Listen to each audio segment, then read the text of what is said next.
Well, today we are honored to have a very special guest for dinner with us. This is Peter Hebert, for he's ready to eat. Brought the fancy china for him. This is Peter Hebert, formerly Peter DiVino. He changed his last name many years ago, just after he left us, to honor his mother's maiden name, which I think is very sweet. But we still know him as Pastor Peter. It's just fine to call him that. And we're glad to welcome him back as part of our 150th celebration. And he was the inspiration, one of the inspirations anyway, for our Saturday evening meal program that feeds hundreds of people each and every year. And I've told this story to our people before, Pastor Peter, but 30 years ago, you famously disguised yourself as a homeless person, let your beard grow and the whole 9 yards, and you lived out on the streets for a week. Take us through that.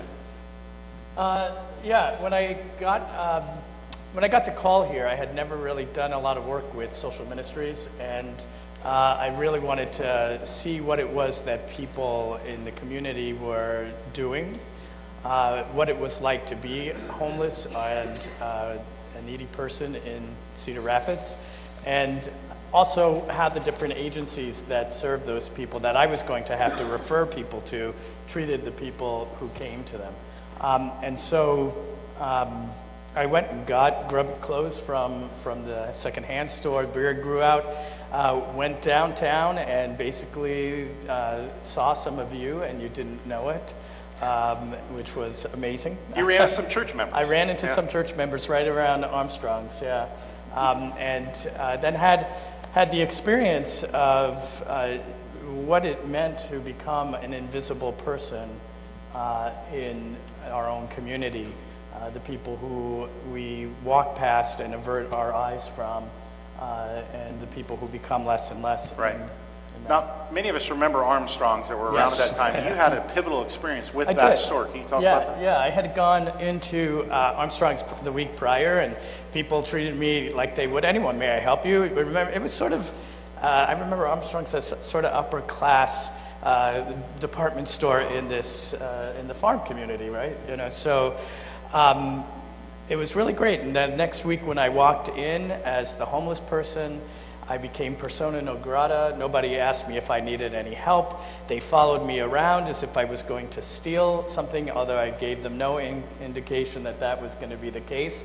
But I did know they often had free food in there at the samples. I was not offered any of that, and I was pretty much ushered right to the door. And here you were the same human being as you were 7 days ago, but just the appearance. Yep. That made all the difference in the world. So what else did you find on the weekends when you talk about getting something to eat? Yeah, I was able to eat someplace every single night. And, I had also stayed in the men's shelter. And there were places that were, at that time at least, it was better to stay on the street than it was sometimes in those shelters. But there was no place to eat on Saturday night, and that seemed just wrong. It seemed odd that you could do that everywhere else, but you would have to starve, and if that's what you relied on for food, you were done on Friday night and wouldn't eat another meal until Monday night. Right. Well, Sunday night, because the Presbyterians was already doing that. But that was intermittent also at that point. So that was really significant, and it just added to that pressure of becoming a non-person. Right. So we're all lining up to live as a homeless person for a week, as you can tell. No, not really. And I've heard this story. I've shared this story as a sermon illustration. But the question I've always wanted to ask you, if you're ever here, and here he is, why on earth would you do that? I mean, I understand kind of what you just said, but what was your driving passion, or what was behind that? That's committed, man. 7 days living on the street. Where did that come from? Where does that drive? My family would probably say that I was crazy, but I had been. Many of you know I was a Franciscan before I became a Lutheran, and one of our tenets was always being one with the poor. In today's prayer of the day, we pray, that we would be Christ's work in the world. And it's so easy for us to throw money at ministries and to say that, we've done this. And it's quite a different thing to step into those people's shoes to begin to understand what what really ministry was about. And it was pivotal for me too, because it changed my entire view of how to do ministry to people. It was no longer I'm coming from the privileged position to give you something, but you are Christ, and I'm to be remaining open to receive from you, and that this became a two-way giving. And you know, it just seemed like the thing to do at the time, and moved by the Spirit, I guess. So you came back to church, you didn't shave yet, you still stood up here, right here, as a homeless person and said what? You know what, now the Germans have an expression that says, überfragt. You're asking me beyond my memory. Okay. But you said last night you had an address to the people, and that was, something's got to change. Something's got to change, right. And, you know, this is, when we got together then with SEMP and with the group, a small group at Vicky's house, and we talked to people, this became what we had to do. We just had to do it. Right. And it's what we were being called, and it was just no question. And that was the amazing thing about ministry in this place. When we knew we were convicted by the Holy Spirit to go and move, we moved without that question. So let's go back to that kitchen table. It's at Vicky Hughes' house, longtime member. I'm going to do some serious name dropping. You were there, Vicky was there, Dave DeWolf was there, longtime member. Andy Meyer, longtime member, moved to Colorado, was there. Carol Olmstead and Karen Seavey developed the original menus. Lisa Rude wasn't in from the beginning, but for 2 decades she's been Vicky's scheduling partner. And from those early conversations around Vicky's table, the Saturday evening meal program was born. And what were those early days like? I mean, you just said that you guys all knew this is what God was wanting us to do, but what were those early days like? Well, they were frightening because we were taking on such a massive thing, you know. But there was just an assurity that we were one in our view that this was what needed to be done. There was a lot of excitement about that also, you know, among us. But, you know, to sit with people who are so committed to God's work, and those people in that group who remain committed to doing God's work in the community, we just understood we were being called to be Christ here, right. Not outside, but here in the place where we were planted. And you just watched it grow. And the excitement, what I remember is that it was just, we threw the ideas on the table, and it just bloomed and bloomed and bloomed and bloomed. You didn't start with 150. No. Serving 150. It was like 7, right? Yeah. It was a small group. Maybe, was it like 30 people or something like that, I believe. And we made, I mean, it was small enough that the first time I took them through, we made homemade meatballs and homemade ravioli, you know, so we were cooking from scratch. And the reason for that was we really made a point of giving our first fruits, which has always been what First Lutheran has been about. You know, it's not giving people our leftovers. Doing ministry is not about giving Christ what we have at the end of the day. It's giving our very first bits at the beginning. And to bring that to the people who were guests in our house. Right. And that's what we always looked at them as, guests in our house. Christ who walked through our doors downstairs, and Christ to who we were meeting and serving. It was always based there, and that was the real power of that. So you made homemade ravioli with love. We open giant cans of ravioli with love now. Well, but you got to do that when you scale, right? Right. That's all about scale. Right. Yeah. You can't keep doing that. But I don't think the love of Christ or the intention changes at all. You know. And the other thing that we really wanted to do is make sure that we invited as broad a group of people as we could to participate in this.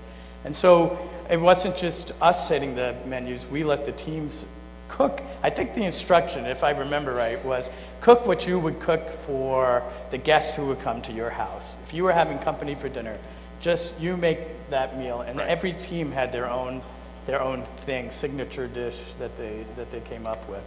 So let me throw some insane numbers at you here now. We've been doing this for almost 30 years. By my math, that is 1,500 consecutive Saturdays. First Lutheran hasn't missed a week of serving due to bad weather. We haven't missed a week of serving due to holidays. We've served on Christmas Day. We've served on Christmas Eve. There are now 6 churches, as you alluded to, Pastor Peter, and 1 Brownie troop from all over the area that make up 13 different serving teams. This is so much bigger than our congregation. This is the entire community bonding together to serve these people out of the love of Christ. We've served tens of thousands of meals. We've touched tens of thousands of hearts. You were here last night. You saw what you saw.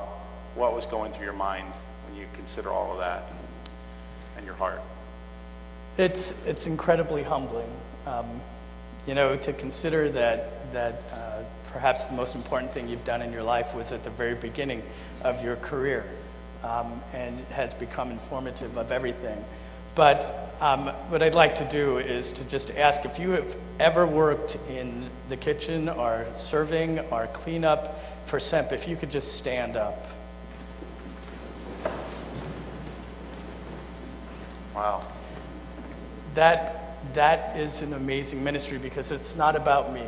It's about the people of God here in this place who have been so committed to doing that work and reaching out to people. And that for us, is a great success to all of you.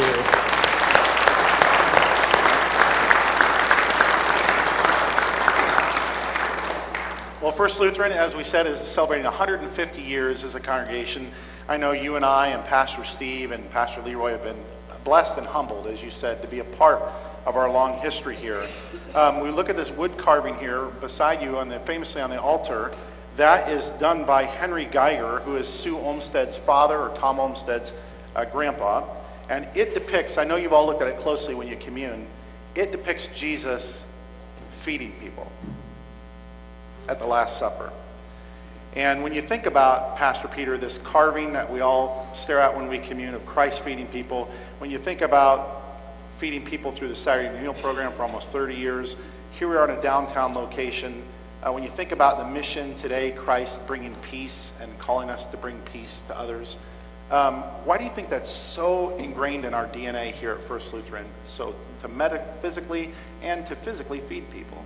It's kind of who we are. I mean, we're the church. When I tell people, oh, I work at First Lutheran, they say, oh, that's the church that feeds people. Why do you think that's so much in our DNA? Yeah. If you, and I had to think more about this after last night too. If you look at the relief, Christ is not holding anything in his hands. His arms are open. One of the things that I learned in my time here is that being a welcoming church is not enough. Being an inviting church is everything. If you get a welcome, you're welcome to my house anytime. You never go. But if you get the invitation, the doors are open and you go in. That symbol of feeding, it runs out to, we are the hands at the end of God's arm. Let me rephrase that. God's hands are at the end of our arms, and our arms are wide open to embrace those who are coming in. Yesterday, when those doors opened and one of the gentlemen was coming in, he was hesitant to walk in. He asked, is this for us? Is this for us?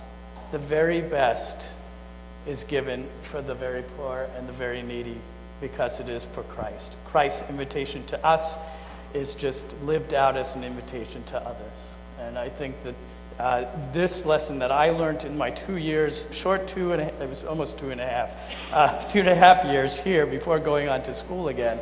I carry now again at First Lutheran in Cape Cod, and they send their greetings, their warm greetings to all of you, and congratulate you on your 150 years. We just celebrated 100 years of ministry, but they are now going through the same processes that we went through, and re-looking at our ministries and becoming an invitational church and a transformational church. That's what this place is about. It's transformational, and that impacts lives, and that's Christ for the world. Awesome. Ladies and gentlemen of Cedar Rapids, would you please help me thank God for his faithful servant, Pastor Peter Hebert.